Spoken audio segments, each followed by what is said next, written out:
નમસ્કાર દર્શક મિત્રો, હું નીલમ સોલંકી વિશ્વાસ 24 ગુજરાતી ન્યૂઝમાં આપનું હાર્દિક સ્વાગત કરું છું। હવે નિહાળો આજના મુખ્ય સમાચાર। રાજકોટના ઉપલેટા શહેરમાં કોંગ્રેસ તેમજ આમ આદમી પાર્ટી દ્વારા અરવિંદ કેજરીવાલની ધરપકડના વિરોધમાં મામલતદાર કચેરી ખાતે આવેદનપત્ર પાઠવી વિરોધ પ્રદર્શિત કર્યો છે। દિલ્હીના મુખ્યમંત્રી અને આમ આદમી પાર્ટીના અરવિંદ કેજરીવાલની ઈડી દ્વારા ધરપકડ કરવામાં આવી છે। તેને લઈને ઠેર ઠેર વિરોધ પ્રદર્શન કરવા યોજવામાં આવી રહ્યો છે, જેમાં આ વિરોધ પ્રદર્શનની અંદર આમ આદમી પાર્ટીની સાથે કોંગ્રેસ દ્વારા પણ વિરોધ પ્રદર્શન યોજવામાં આવી રહ્યો છે।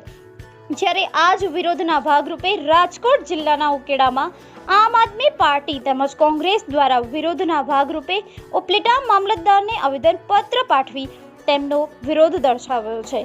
આ આવેદનમાં જણાવ્યું છે કે હાલની કેન્દ્ર સરકાર તાબાની સરકારી એજન્સી ઈડી તથા સીબીઆઈને આમ આદમી પાર્ટી સંયોજક તથા દિલ્હીના મુખ્યમંત્રી અરવિંદ કેજરીવાલની જીપ તે બાબતની સંપૂર્ણ તપાસ કર્યા વગર ધરપકડ કરેલ છે, જે અંગે વિરોધ નોંધાવેલ છે। ત્યારે વધુમાં તેઓનું માનવું છે કે તેઓની ધરપકડ રાજકીય કિન્નાખોરી અને રાગ દ્વેષપૂર્ણ હોય। તેની ધરપકડથી તેમની પાર્ટીના આગામી ચૂંટણીના પરિણામોમાં ગંભીર નુકસાન પહોંચી શકે છે, જેથી આ ધરપકડથી આમ આદમી પાર્ટીની વિચારધારા સાથે સંકળાયેલ પ્રજાના લોકમતને દબાવી દેવાનો પ્રયાસ થઈ રહ્યો છે તેવું જણાવ્યું છે।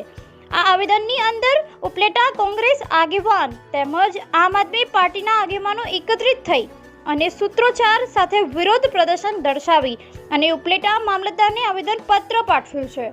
Bureau report અર્શીભાઈ Ahir, Upleta. વધુ સમાચાર માટે જોતા રહો વિશ્વાસ 24 ગુજરાતી ન્યૂઝ। ચોટાઈ, શહેર કોંગ્રેસ પ્રમુખ, ઉપલેટા। આખા દેશમાં ઇન્ડિયા ગઠબંધન દ્વારા લોકસભાની ચૂંટણી લડવાનું આયોજન થઈ રહ્યું છે, ત્યારે લોકસભાની ચૂંટણી સમયે ઇન્ડિયા ગઠબંધનના નેતાઓ પર સરકારી એજન્સીનો દુરુપયોગ કરી અને ઇન્ડિયા ગઠબંધનના નેતાઓને એન પ્રકારે હેરાન કરવામાં આવે છે। આના એક ભાગરૂપે ઇન્ડિયા ગઠબંધનના આવા જ એક બાહસ નેતા અરવિંદ કેજરીવાલની ગઈકાલે ઈડી દ્વારા ધરપકડ કરવામાં આવી। આ ધરપકડને અમે વખોડીએ છીએ અને રાજકીય માણસો ઉપર સરકારી એજન્સીઓ કિન્નાખોરી કરી અને તેમનો દુરુપયોગ સરકાર દ્વારા કરવામાં આવ્યો છે। આજે ઉપલેટા મામલતદારને ઉપલેટા ઇન્ડિયા ગઠબંધન દ્વારા એક આવેદનપત્ર આપી અને સરકારની આ નીતિનો અમે વિરોધ કર્યો છે અને સરકાર આ જે સરકારી એજન્સીનો દુરુપયોગ કરે છે તે બંધ કરવા માટે અમે તેમને આવેદનપત્ર આપેલ છે। આગામી હવે ચૂંટણીનો માહોલ છે, એટલે જો આની સામે કાયદાકીય જે કંઈ લડત લડવાની છે એ લડવાની થશે, કારણ કે બીજા કોઈ પગલાંથી તો સરકાર માને એમ નથી અને અમે આંદોલન કરવા નીકળશું તો અમને હમણાં પકડીને પૂરી દે, આવી સ્થિતિ છે। આમ છતાંય ઉપરથી જો આદેશ આવશે તો અમારે આંદોલન કરવાની જરૂર પડશે તો ઉપલેટામાં આંદોલન પણ કરશું। અમૃતભાઈ ગજેરા, શહેર આમ આદમી પાર્ટી, ઉપલેટા। ગઈકાલે સાંજે આમ આદમી પાર્ટીના સંયોજક અને દિલ્હીના મુખ્યમંત્રી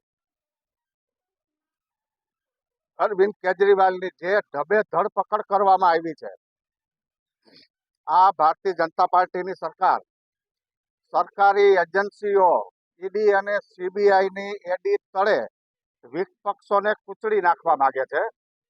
આ આગામી ઇલેક્શનમાં આગામી જે લોકસભાની ચૂંટણી આવી રહી છે, એમાં ભારતીય જનતા પાર્ટી એટલી બધી અરવિંદ કેજરીવાલથી ગભરાઈ ગઈ છે કે જો અરવિંદ કેજરીવાલને પકડવામાં નહીં આવે તો ભારતની અંદર આ ભારતીય જનતા પાર્ટીની મોટી હાર થશે।